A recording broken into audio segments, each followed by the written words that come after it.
নমস্কার বন্ধুরা, এই ভিডিওটি যারা দেখছেন শুরু থেকে শেষ পর্যন্ত দেখার অনুরোধ রইল। এটা একটা সুগারের মাস্কারা। আমি রিসেন্ট কিনে নিয়ে এসেছি। আমার থেকে দাম নিয়েছে 720 টাকা। তো এই মাস্কারা সম্পর্কে আমি আপনাদেরকে কিছু বলতে চাই। তো এখানে রয়েছে একদিকে মাস্কারার কাজল, আরেক দিকে রয়েছে ফাইবার। তো আমি এটা যথারীতি আমার চোখের পাতায় ইউজ করেছি। ফার্স্ট আমি দিয়েছি মাস্কারার কাজলটা। আপনারা দেখুন ভালো করে, খুব ভালো করে দেখুন, যেদিকে ব্রাশ রয়েছে মাস্কারার কাজলটা আমি আমার চোখের পাতায় অ্যাপ্লাই করেছি।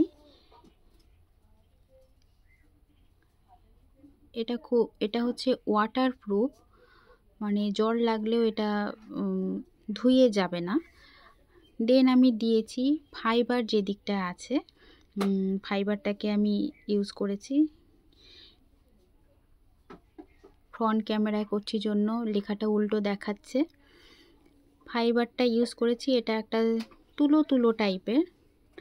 আমি আমার চোখের পাতাটা ভিজে অবস্থায়, মানে মাস্কারা দিয়েছি, মাস্কারা যে কাজলটা দিয়েছি সেই ভিজে অবস্থায় আমি কিন্তু ফাইবারটা ইউজ করেছি। দেন আমি যেটা দেখলাম, আমার চোখের পাতাটা বেশ অনেকটা বড় দেখালো। আমি এটাকে খুব ভালো করে সবাইকে বোঝানোর জন্য ক্যামেরাটা খুব কাছে নিয়ে আমি আমার চোখের পাতাটা যে বড় দেখাচ্ছে আমি এটা দেখাচ্ছি।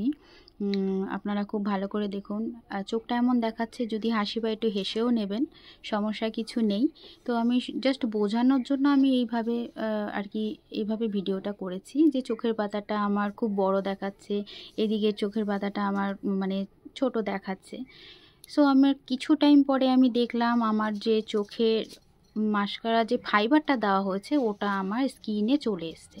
তাই বলবো, যারা মেকআপ আর্টিস্ট আছেন যারা, তারা হচ্ছে এটা ইউজ করলেও সুগারের কাজলটা ইউজ করা যাবে, মাস্কারা কাজলটা, বাট ফাইবারটা ইউজ করা যাবে না। মেকআপটা নষ্ট হয়ে যাবে, যার ফলে কাজটাও আসবে না। অনেকে বলবে যে ভালো কাজ করে না, চোখ কালি কালি হয়ে গেছে। সো এটা তাদের জন্যই।